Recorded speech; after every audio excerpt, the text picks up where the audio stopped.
Hello everyone, आज हम class 6 की एसएसटी बुक का 6th chapter the beginning of Indian civilisation start करेंगे। तो फिर इस चैप्टर में हम पढ़ेंगे कि जो इंडियन सिविलाइजेशन है कि इंडिया में लोग कैसे रहने लग गए, उन्होंने अपनी सेटलमेंट कैसे करी, इसके बारे में हम पढ़ेंगे। What is a civilisation? At the end of chapter 4 we saw the first human group settling down, practicing agriculture, developing some technologies such as construction, metallurgy, transport and moving towards civilization. तो फिर हमने chapter 4 के ending में देखा था कि जो first Indian human का ग्रुप था, जो फर्स्ट ह्यूमन बीइंग्स थे, जो फर्स्ट ह्यूमन बीइंग का ग्रुप था, वो कैसे सेटल होने लग गया और एग्रीकल्चर को स्टार्ट करने लग गया, डेवलप करने लग गया अपनी टेक्नोलॉजीज़ को। टेक्नोलॉजीज़ में यहाँ पे कंस्ट्रक्शन आ गई, ट्रांसपोर्ट आ गया, मेटलर्जी का मतलब होता है includes the techniques of extracting metals from nature, purifying और combining them as well as the scientific study of metals and their properties. मतलब एक ऐसी उसमें ऐसी टेक्निक्स आती थी मेटलर्जी में जिससे हम जो हमारा नेचर है उससे एक्सट्रैक्ट कर सकते थे मेटल्स को, उसमें से मेटल्स को निकाल सकते थे, उससे प्योरीफाई कर सकते थे और एक दूसरे में मिक्स कर सकते थे, और कैसे वो सिविलाइजेशन की तरफ बढ़े। एंड देन इज सिविलाइजेशन, और फिर उसके बाद आती है civilisation. In general the term is used for the advanced stage of human societies. तो फिर नॉर्मली ये जो टर्म है सिविलाइजेशन, इसे यूज़ किया जाता है एडवांस्ड स्टेज, मतलब एडवांस हो चुकी है, आगे बढ़ चुकी है, जो नॉर्मल ह्यूमन सोसाइटीज़ होते हैं उससे डेवलप्ड है, उस ह्यूमन सोसाइटीज़ को कहा जाता है civilisation. To be precise, we will considered here that a civilisation should have at least the following characteristics. तो फिर थोड़ा अच्छे से समझने के लिए हम कंसिडर कर लेते हैं, हम मान लेते हैं कि सिविलाइजेशन होने के लिए, कि किसी भी चीज़ को सिविलाइजेशन होने के लिए ये फॉलोइंग कैरेक्टरिस्टिक्स होनी चाहिए उसमें। Some form of government and administration, कि किसी फॉर्म की गवर्नमेंट होनी चाहिए या फिर कोई एडमिनिस्ट्रेशन होना चाहिए जो वहाँ पे चीज़ों को चला सकेगा। To manage a more complex society and its many activities, कि वहाँ के जो कॉम्प्लेक्स एक्टिविटीज़ होंगी, अलग अलग डिफरेंट टास्क होंगे, वहाँ की एक्टिविटीज़ होंगी, वहाँ की कॉम्प्लेक्स मतलब थोड़ी सी डेवलप्ड सोसाइटी होगी, उसके लिए, उसको संभालने के लिए गवर्नमेंट या फिर एडमिनिस्ट्रेशन की ज़रूरत होगी। Urbanism, town planning, the growth of cities and there management which generally includes water management and a drainage system. Urbanism होना चाहिए उधर, मतलब कि कैसे टाउन को प्लान किया जाए, एक प्लानिंग में, एक ऑर्डर में टाउन्स को बनाएं, वहाँ की जो सिटीज़ होंगी उसकी ग्रोथ को मैनेज करने के लिए, वहाँ की मैनेजमेंट के लिए, जिसमें वहाँ की जो टाउन प्लान होंगे उनकी, जैसे वहाँ पे जो टाउन बनेंगे उनके लिए अच्छे से वाटर मैनेजमेंट सिस्टम होना चाहिए, ड्रेनेज सिस्टम होना चाहिए, इसके लिए a variety of crafts including the management of raw materials and the production of finished goods. बहुत सारे अलग अलग टाइप के क्राफ्ट्स होने चाहिए, जैसे रॉ मटेरियल कैसे लिया जाए स्टोन मेटल्स वगैरह से, और जो फाइनल गुड्स होंगे उनकी प्रोडक्शन के सिस्टम होने चाहिए।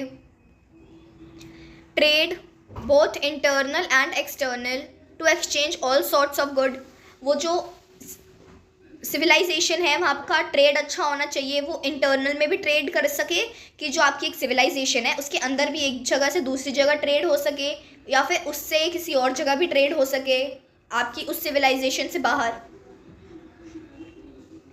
Cultural ideas about life and the world expressed through art, architecture, literature, oral traditions और social customs.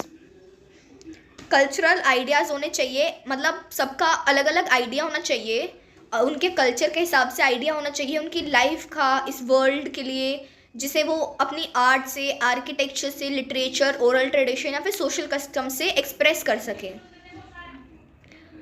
A productive agriculture enough to feed not just the villagers but also the cities. वहाँ पे एक productive agriculture होना चाहिए, कि वहाँ पे इतना एग्रीकल्चर होना चाहिए कि ये नहीं कि वो बस अपने विलेज की भूख को मिटा सकें, सिर्फ विलेज वाले ही खा सके, इतना होना चाहिए एग्रीकल्चर वहाँ का कि वो सिटीज़ तक भी जा सके.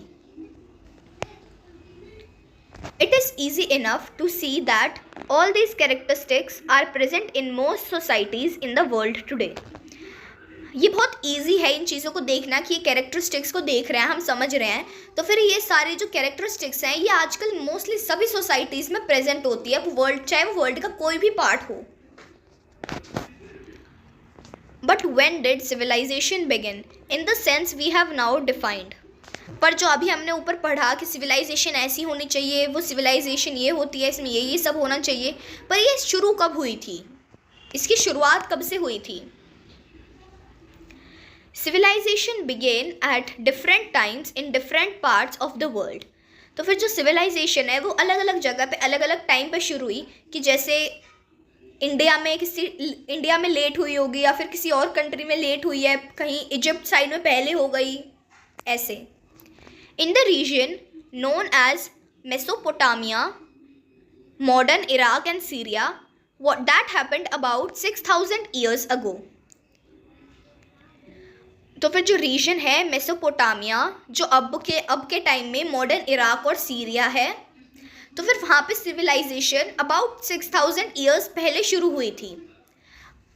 And the civilisation in ancient Egypt followed a few centuries later. और फिर जो सिविलाइजेशन है एंशिएंट इजिप्ट की, वो उसके कुछ 100 सालों बाद हुई थी, कुछ सेंचुरीज बाद. You will learn about these and a few more civilisation in later grade. आप इनमें से कुछ सिविलाइजेशंस के बारे में या फिर इनमें से किसी सिविलाइजेशन के बारे में अपने नेक्स्ट ग्रेड्स में पढ़ेंगे, नेक्स्ट क्लासेस में पढ़ेंगे. In many ways humanity would not have reached its present stage without the enormous contributions and advances of those ancient civilization. तो फिर जो ह्यूमैनिटी है, तो फिर जो ह्यूमन का रहने का ढंग है, ह्यूमंस की जो शुरुआत हुई थी वो और जो अभी तक पहुंची है, इस स्टेज पर आती ही नहीं, कि जो आज की स्टेज है इस पर आती ही नहीं अगर जो सिविलाइजेशन थी, एंशिएंट सिविलाइजेशन थी, वो उनमें तरक्की नहीं हुई होती. कि जो एंशिएंट सिविलाइजेशन है वो जैसे जैसे मॉडर्न होती गई, एडवांस होती गई, उन्होंने कंट्रीब्यूट किया, और उसके बाद जाके ह्यूमैनिटी आई आज के टाइम में जैसे हम लोग हैं. For now however we will only look at the Indian subcontinent and its northwest region is where our story begins. अभी हम बस हमारे सब कॉन्टिनेंट को देखेंगे, इंडियन सब कॉन्टिनेंट को, और उसके नॉर्थ वेस्ट रीजन को देखेंगे.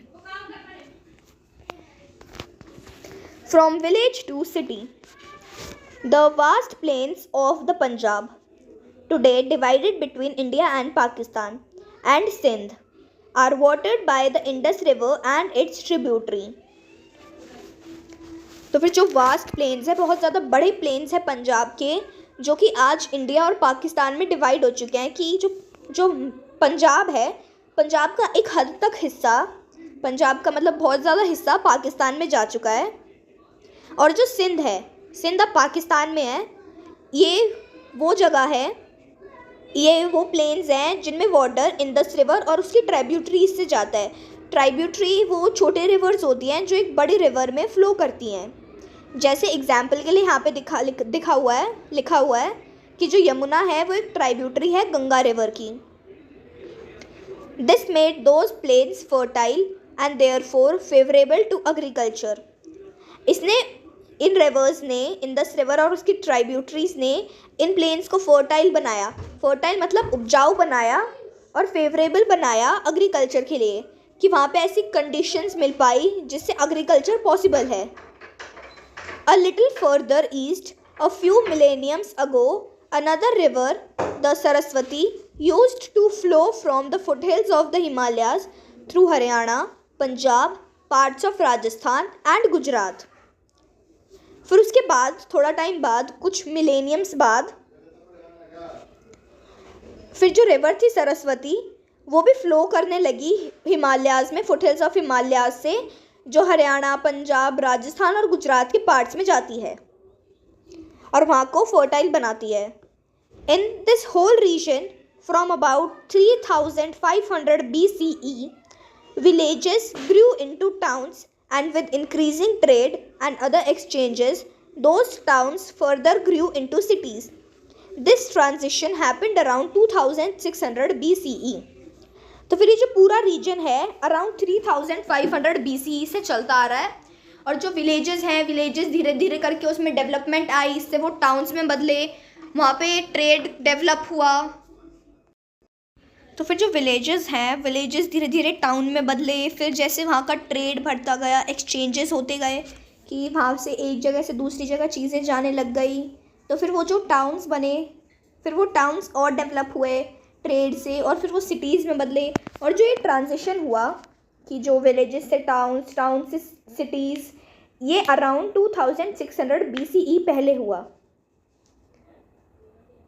Archaeologists gave the civilization several names: Indus, Harappan, Indus Saraswati और सिंधु सरस्वती civilization। तो जो आर्कियोलॉजिस्ट थे, जो इनके बारे में पढ़ते थे, उन्होंने इस सिविलाइजेशन के बहुत सारे नाम दिए, बहुत सारे नेम्स दिए, जैसे Indus civilisation, Harappan, Indus Saraswati और सिंधु सरस्वती सिविलाइजेशन। ये सारे नाम दिए इस सिविलाइजेशन के लिए। We will use all these terms. Its inhabitants are called Harappans.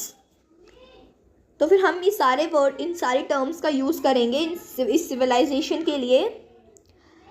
और जो इसके इनहेबिटेंट्स थे, जो लोग यहाँ पे रहते थे, उनको हरप्पन्स कहा गया। It is one of the oldest civilisation in the world. ये जो पूरे वर्ल्ड में सबसे ज़्यादा पुरानी सिविलाइजेशंस हैं, उनमें से एक है।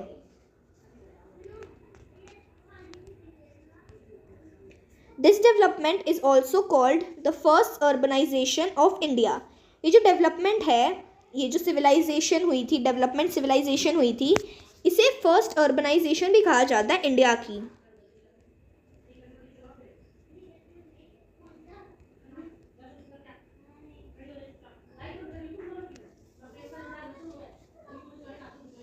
तो फिर जो हरप्पन सिविलाइजेशन हुआ था, उसमें हरप्पन में जो सिटी थी, वो मॉडर्न स्टेट या फिर कौन सी रीजन में वो है, वो यहाँ पे गिवन है। धोलावीरा ये पंजाब में है, हरप्पा गुजरात में, कालीबंगन सिंध में, मोहनजोदारो हरियाणा, राखीगढ़ी राजस्थान। टाउन प्लानिंग, इसके बारे में हम हमारे नेक्स्ट पार्ट में स्टार्ट करेंगे।